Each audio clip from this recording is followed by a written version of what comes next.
126వ సంకీర్తన 5-6 వచనాలు. కన్నీళ్లు విడుచుచు విత్తువారు సంతోషగానముతో పంట కోసెదరు.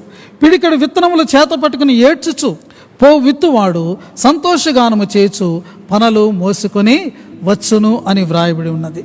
నశించిపోతున్నటువంటి వారి పట్ల కలిగేటటువంటి దుఃఖము ప్రియమైన వారలారా మనలో భారాన్ని కలుగచేస్తుంది. Burden for perishing souls.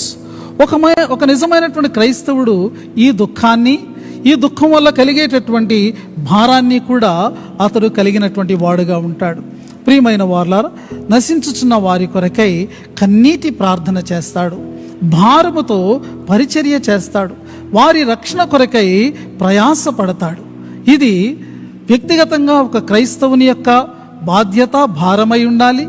అలాగే ఒక సమూహముగా సంఘం యొక్క బాధ్యత, భారముగా కూడా ఉండాలి.